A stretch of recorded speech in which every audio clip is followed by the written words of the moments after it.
More influencer drama, dude. Patrick CC made a video about Amouranth. I don't know if you guys have kept up with Amouranth. There might have been a freaking new Amouranth update today, actually. Let's look at that first. I think she announced that she's going back to, the purple website that I'm streaming on right now. I'm on my way after I refuel a bit. Be there soon. It says $38 million later, so I'm assuming that's how much she made on Kick, allegedly. That's a lot of dollars. Also, she's tiny.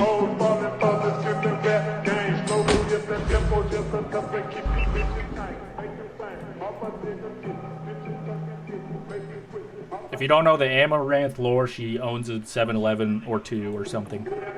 I assume that's also contributing to where the millions came from. Is that purple? That looks blue. I know it's nighttime, but come on. Okay, so yeah, she's going back to Twitch. I didn't really know that she left Twitch officially, but I have seen her streaming on Kick, and she's been streaming like her and her husband's domestic disputes for the last couple weeks. I've caught a few bits of it here and there. It's kind of like a train wreck. It's hard to look away and see who's even in the wrong, but her and her husband be like going back and forth for hours. It's insane. And Patrick CC doesn't usually cover, well, I guess he does cover influencer stuff sometimes. I haven't watched a Patrick CC vid in a minute, so let's freaking tap in. Let's get the recap. Let's get the tea. Live streaming has reached a new level of dystopian nightmare. Here we have streamer Amouranth and her husband Nick Lee, who recently went on a nearly 24-hour-long live stream in the middle of an explosive and violent argument, where psychological manipulation is on full display, threats are made, and the cops are called. And as if that's not crazy enough, tens of thousands of people were watching the arguments in real time and donating money so they can voice their opinion to the couple. I wonder if this was just for the Kick streams, or if they'll go back to this type of content on future Twitch endeavors. It's just so strange that she got a Twitch deal in the middle of all this. That's so funny. That kind of makes it seem all scripted, but there's just no way. It goes on for days. You can't fake all this. To lie about her senseless, and so I deserve to have. Reservoir just tipped $1. You see, I'm a fat overfed with a until my And yet, even with how explosive this argument was, it wasn't the first time we got insight that Amouranth might be married to an abusive partner. Then again, when you learn the entire story, your perspective might change, because the deeper you go into this situation, the more unclear it becomes who's really in control. Over the years, Amouranth has slowly lost trust with her millions of followers, and there are some extremely suspicious circumstances that must be considered. Caitlin Siragusa is most definitely a pioneer when it comes to live streaming. In the mid-2010s, she joined Twitch before it was the entertainment powerhouse it is today. At first, she was mostly just doing what other streamer girls did at the time, cosplaying while playing various video games in an effort to build a consistent audience. But she quickly realized how much she could capitalize on her looks after viral moments like when she dressed up as Black Widow at a convention. And along with creators like XO Ariel, Caitlin became one of the first Twitch streamers to live stream in revealing outfits while sitting in a hot tub or a small inflatable pool indoors. And the hot tub stream, or hot tub meta, was really where Caitlin, now Amouranth, began building a strong following. Suddenly, thousands of fans would try to get her attention in the chat every day, and it looked like she was enjoying every second of it. Go follow my socials though if you guys haven't already. Instagram, Twitter, Snapchat, and TikTok. Thank you. I think Amouranth pretty much started the hot tub meta on Twitch, which I think exists till this day. Is this allowed? They've kind of flip-flopped on the rules of if it's allowed or not, on if you can be in a swimsuit for no reason, shit like that, but I don't know. Suggestive performances. But she had a big hand in that, I think. Twitch was initially seen as a place where gamers and creators share their appreciation for their passions, but many viewers and critics argued that the women doing these streams weren't building anything meaningful, and that they were simply exploiting the platform's rules to attract donations through revealing outfits and flirtatious behavior. It sparked a debate over whether Twitch was becoming less about content and more about monetizing attention through sexuality. It was especially controversial because so much of Twitch was, and still is, visited by children. 12-year-olds were visiting the website to watch Ninja, only to get distracted by a woman in a string bikini riding an inflatable banana. Even people who were not necessarily against this content just felt like it was a little out of place on Twitch. Twitch. In an interview with Forbes magazine, Amouranth described how she and the other girls tried to get around the backlash by getting Twitch to make hot tub streams their own subcategory. This way, you couldn't really argue that Twitch users were being blindsided by finding a bikini streamer in the just chatting or gaming category. Now, anyone who was watching a hot tub streamer navigated to that section and actively chose it's so crazy. My internet in Vegas was not good enough to stream, but it's crazy that we had a hot tub in our kitchen for the longest time. I should have been capitalizing on this, dude. I should have been swimming with Brian Stas. Watch. Downstairs. But after this type of content was normalized and the controversy blew over, competition ramped up. Suddenly, thousands of women we also had a trampoline in the living room at one point. That was epic. Streaming this same type of content, and Caitlyn had to do stranger and stranger things to catch people's attention. Because before we were like in the main category of just chatting, so we got like a lot of eyeballs. There's a lot of people angry about it. Big debate online whether this should be allowed or not.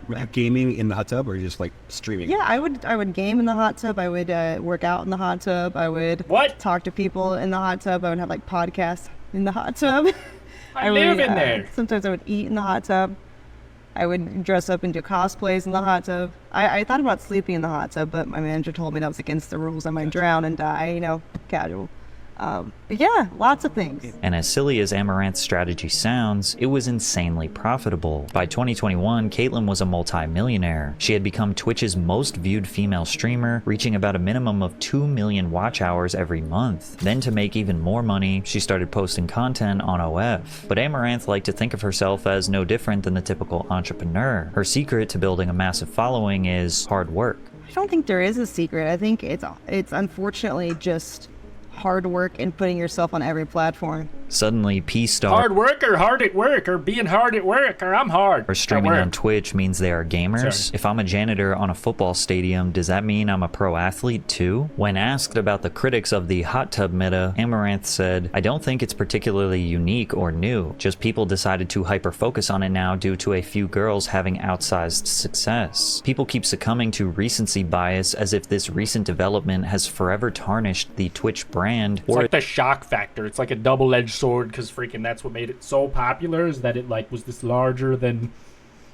bigger deal than it actually was in the zeitgeist, and people were talking about it all over the internet. But then obviously you're benefiting from that as well. So as if at some point in the distant future it's going to be just all hot tub streamers. And this has been Amouranth's public stance since the beginning, that she is a self-starter who managed to succeed on a male-dominated platform, despite the man trying to keep her down. Although there was a part of the story Amouranth would reveal that shocked the internet, that she was in an extremely toxic and potentially violent relationship with her husband Nick Lee, and that he was allegedly forcing her to do these live streams for his financial gain. By 2022, Amouranth was flaunting her success like an artist who signed a massive record deal. She was investing in crypto, product lines, and she was particularly proud to purchase a series of gas stations, even going as far to share that she spent $4 million on the first one, outlining what she was projected to make every month. She bought a Circle K? I thought it was just the 7-Eleven thing. Damn, multiple franchises? It looked like business as usual. Amouranth was bringing in serious cash and trolling online critics with keyboard warrior memes. But on a seemingly random live stream in October of 2022, Amouranth broadcasted herself answering an extremely disturbing phone call with her husband Nick, where she asks him why he threatened to kill her dogs. Why did you say you were gonna kill my dogs? You know, so this went really viral at the time and was like super popping on Reddit and stuff, and people still sort of look back on this time was like, were we wrong about this situation? Like, was this actually abuse or was this like all scripted type shit? And it's like constantly referred back to, basically. Because at the time we had never seen them fight like this on stream, but now they do it all the time. So leave the house. Unfortunate. Okay, I can leave you know what? Actually, I shouldn't leave the house because my dogs are here. Well, take the dogs and leave. You're asking the question I'm telling you, and you're answering my, like telling you, literally. What are you saying? You just told me you were gonna kill dogs so I didn't do a 24-hour stream. No, did not say that. Now you're just being a liar. I'm not just... I said I'm going to tell you what I said in terms of the earlier. You're saying you did not say that. I tried to tell you what I heard from you. Then you called me a liar. Then you tell me, what did you say?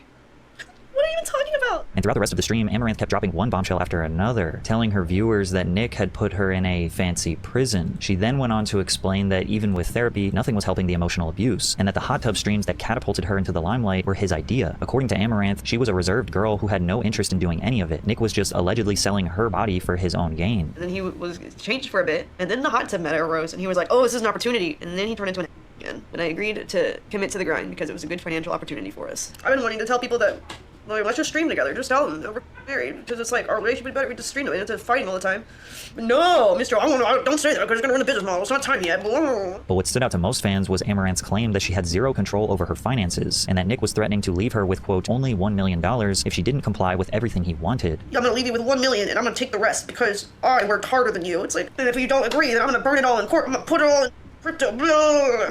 Just always threats, always threats. All the accounts are like two-factor under his number and all the... I don't even understand. And obviously, there's like a lot to unpack here, but like even just that one thing, it's like, how is the behind-the-scenes person working harder than the on-screen person? Like, even if you did every fucking title, bro, like you're in none of the content. How's that working hard? He has all like the login information of things, you know. It's like keeps you there with the fear and the threats.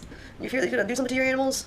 And then he's nice again, and says everything's gonna be okay. I feel bad for her, but the wording, only $1 million, is insane. You can live very comfortably with that kind of money. I'm not saying that's less than what she deserves. It would be helpful if we know how much is in relation to what he has taken from her. The amount of in here weirdly focusing on the $1 million bit is whack. Well, yeah, that's why I didn't even like mention that. I was about to say only $1 million, lol, but like, the fact that you're trying to like leave her with 1% of all the money that is her money is Some insane. people felt the wording of Amaranth's confession felt a bit out of touch. Others were quick to jump to her defense. People suffering from trauma shouldn't necessarily be fully responsible for what they say in the moment. But from here, it was a constant downward spiral. Amouranth showed texts from her husband calling her a dumb F, as well as other threats he made to her on a daily basis. In this feed, you can see him threatening that he will spend massive amounts of her money if she doesn't pick up the phone, showing undisputable evidence of financial abuse. And because Amouranth was one of the most popular streamers for 2 straight years, the biggest creators on the internet were quick to publicly show her support. Even Moist Critical made a long rant roasting Amaranth's husband as best as he possibly could. And this troglodyte sounds like an absolutely unhinged maniac. I watched the entire VOD to get the full context surrounding this entire situation, and I can say with a high level of confidence that this is an actual abusive lunatic. And Charlie went on to say what most of Amaranth's critics were thinking. She may have participated in an industry that people found immoral, but abuse is abuse, and it needs to be called out. Critical also referenced another stream where she was visibly exhausted, struggling to form a coherent sentence, only for her assistant to ask about where her meds were, and then she abruptly went offline.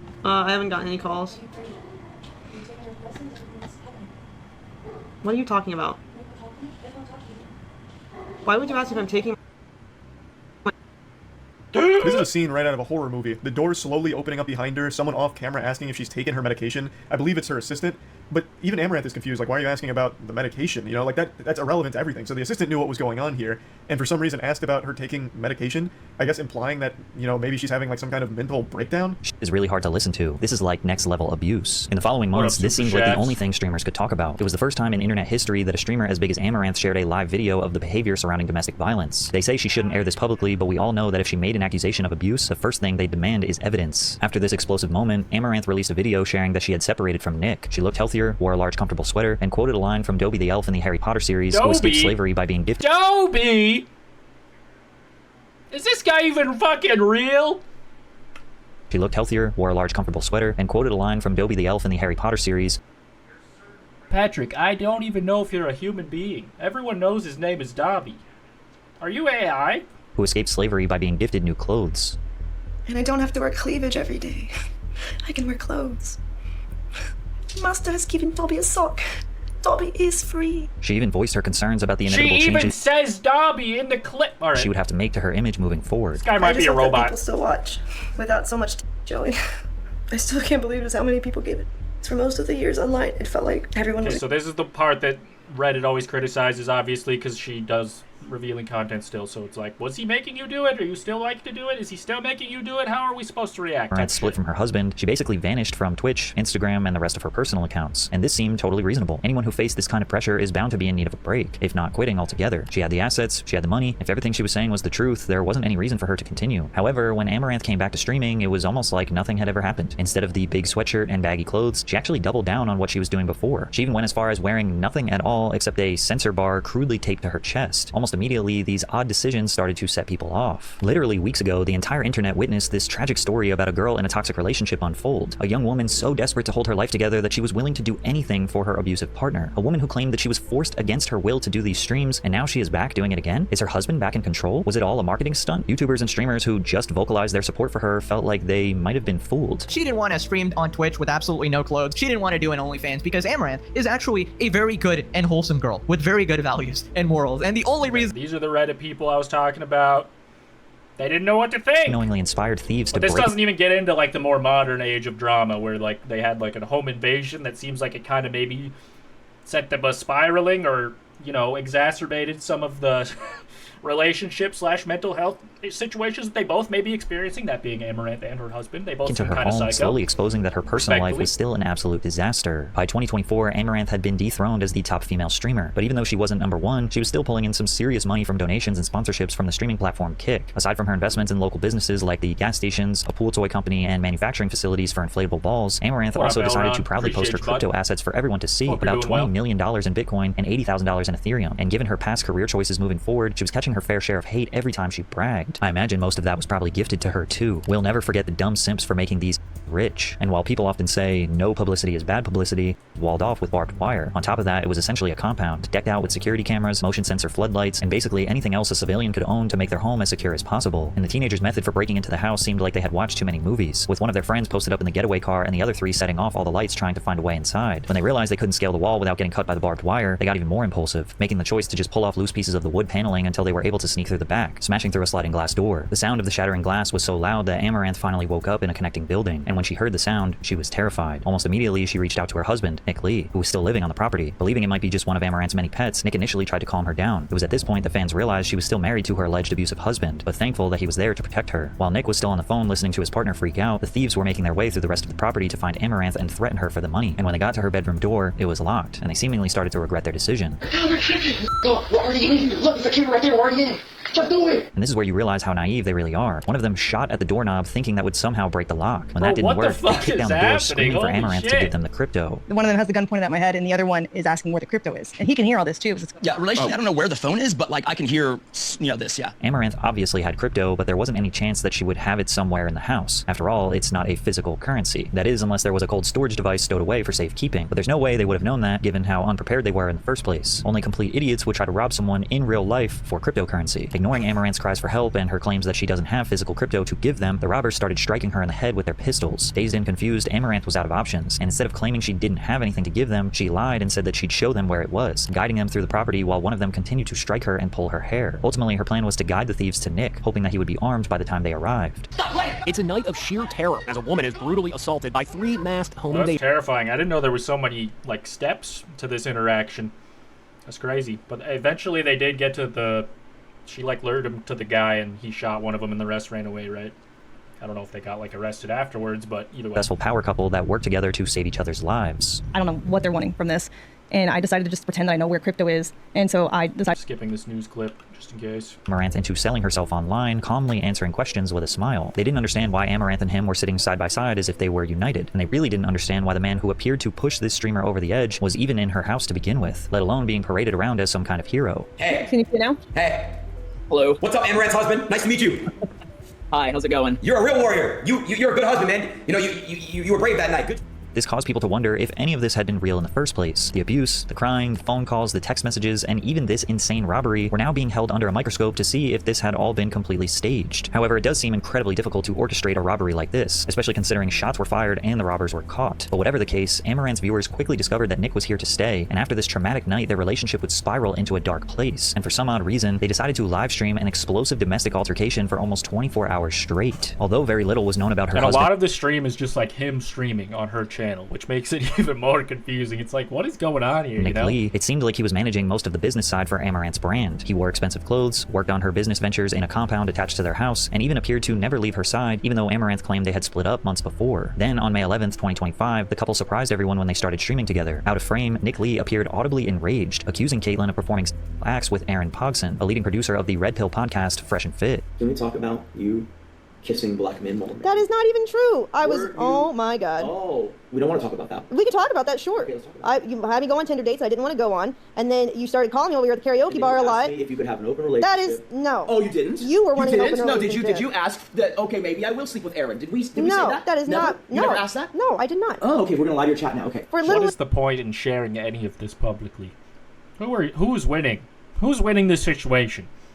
not lying. The viewers, I suppose? I did not. Oh, okay. Correct. I didn't not drive do that. up on you guys together. You giving him a on the parking lot in Chinatown. These men can't even find that would make us money of such acts that you are claiming right now. Yet you're saying I would do it off stream for no money? Yes. You're Yes. Oh my god. And this wasn't a typical argument that lasts 5 to maybe 30 minutes. The dysfunctional couple just left the stream running for more than 20 hours, streaming insane levels of this heated argument. At one point, Nick aggressively shifted Amouranth's desk, and she actually called the cops. That's fine. I'm not okay with. I'm not unokay with being observed. Okay, great. I'm unokay with you pointing the camera. Well, then leave. It's a victory for the unemployed, I guess. I mean, it's kind of sad, though, if it is all real. So you're literally just going to be super defiant. Talk about problems, hey? What the f is wrong with you, bro? Leave. You can move. You can go away. I wasn't in camera view. You moved the camera. Bro, what is wrong with you? You got.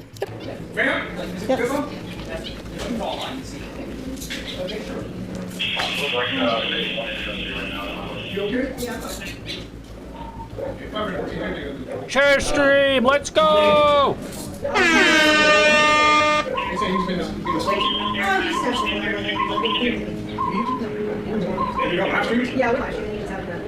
After the cops left, Nick and Caitlin made the decision to keep the camera rolling. They argued about everything: their 7 dogs, Nick's attitude, his infidelity. You like smoking cigars actively. Why do you prepare things that you can't prepare? Why are you insane? You know, we have 7 dogs. Are you honest? And none of them are in the house. Crazy, right? Look at the outside. Yeah, that's what dogs do. Where do you want it to go? Yes. Okay, what I'm saying is that we don't need 7 of them. You chose to get 7. I wanted 5. And yet you're saying I hate them? It's so weird.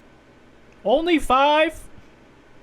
Listen, I think maybe 1 or 2 dogs at a time is the most you should just not have 5 or 7. I didn't say you're doing. You chose to do it, but you wasn't. I literally told you But you hate them. that you can't complain about them. You agreed you would complain about them if we got 7. You're crazy. You suggested 2 more. Amaranth went as far as to claim that Nick was after her life insurance. Secretly dating a community member while blood. I can't deal with this. You won't leave. You won't shut up. What did I do? The cops won't help me. No one can help me. Destiny Little Steve. I'm talking in room temperature voice. You're yelling at me. Stasha, every night, Cherry, basically, now. Lonnie, Did you yell at me last night? Baby Peach. Yeah. Room temperature voice. That doesn't make sense.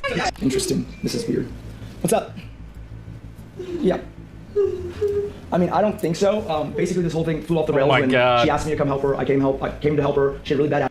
This is a pretty creepy scene. I'm not gonna lie. It kind of reminds me of the film Smile 2, if you guys have seen that. It's a horror movie. And then somehow end up with her yelling at me, but it's my fault. The stream just kept going on and on. Sometimes they'd leave the room, and other times they'd be quietly sitting in different places resting after the latest shouting match. And to add to this dystopian nightmare, they were conversing with the chat in between arguments, and chatters were sending in donations so Nick and Amouranth could hear their opinions in a text-to-speech message. After the live stream was over, speculation arose quickly. Some believe that this dangerous relationship couldn't actually be faked. Fighting almost non-stop for an entire day isn't something anyone has ever done before for clout. On the other hand, considering her past, everything about this was extremely bizarre and at some points seemingly choreographed. Casual phone calls with the police, looking at the chat, and receiving donations while Amouranth was screaming in tears felt like an episode of Black Mirror. In the days that followed, Amouranth essentially went on a I've never even seen Black Mirror, and I know that's probably accurate. internet press tour with her husband, speaking with psychologists like Dr. K about how the robbery left them with PTSD and threats from Twitch and Kick to deplatform them.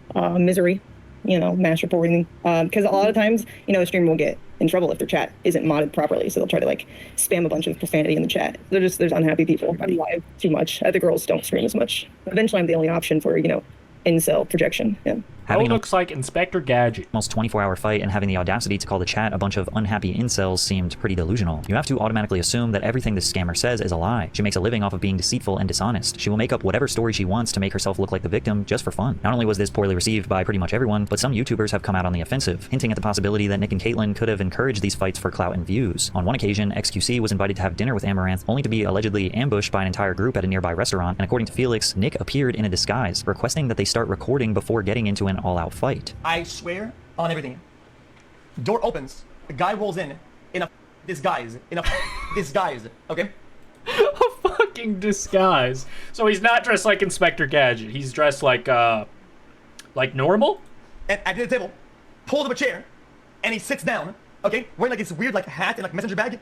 Almost like a thief. And he's like, guys, I'm recording it. I'm like, what the I swear, chat, my blood froze. I thought I was about to get killed. Chat, because I genuinely thought it was done for. It was GG. Okay, and it was just it was just her husband just showing up. I guess he has maybe her text or her phone or location or whatever, and the guy just pulled up from out of nowhere. Yeah, he did talk. He said, guys, I'm not gonna dramatize the story and say something he didn't say. I know for a fact he said, guys, I'm recording. And then he started arguing with her, and then he started talking like, oh, you're just gonna leave me at home to do this and this task, and you're gonna go out to dinner or whatever. And they went outside to argue whatever, and it's why I think this is real, because they were arguing for like a long time. Felix went on to say that the fight lasted for so long that waiters began clearing tables and turning off the lights. And what he is describing is what continues to divide people on social media. Caitlyn and Nick's arguments are so long and drawn out that if it was fake, it's hard to not look at this dispute as borderline Oscar-worthy performance. Most of us can't even conceive shouting at the top of our lungs and crying for an entire day. It would be so taxing on the mind and body that the amount of money would never make it worth our time and health. And the way the couple constantly talks about money, seemingly ungrateful or upset for the millions of dollars they make per month, seems like evidence that all of this could be faked for profit. Like when Nick recently started complaining that they're making a little over $1 million a month on Kick and OF instead of their past average of $2 million a month. The amount of money we make with both, with the exception of the last 2 months, has always been less than what OnlyFans alone used to make in 2022 and 2023 and 2021. Well, imagine even thinking of this when you're fighting this much. You're about to make nothing from this at all. You're about to make no money from this. Back then, OnlyFans often hit a monthly of $2 million. Currently, last month we did fix your relationship because your job is threatened. But this month and every other month under the Kick contract, Kick plus OnlyFans did about 1.2, 1.3. While people remain divided on whether or not all of this is true, there does seem to be a simple way to respond to all of this. If Amouranth is creating arguments with her husband to draw attention to her brand, it doesn't matter how impressive the performance is. Making money mocking survivors of actual abuse is unforgivable and never should be tolerated. However, if she is trapped in a toxic relationship where her husband holds I wouldn't even say that there's much of a possibility that that's the case. There's no doubt in my mind that these fights are real in some capacity. Maybe they're making up off camera and then being like, okay, keep it going. We'll just get all our thoughts. I don't know. They're like, save it for the podcast in 5 seconds when we're on camera. Shout out Patrick CC, dude. I'll freaking link this video in the description. You guys ever watched Amouranth? I don't know.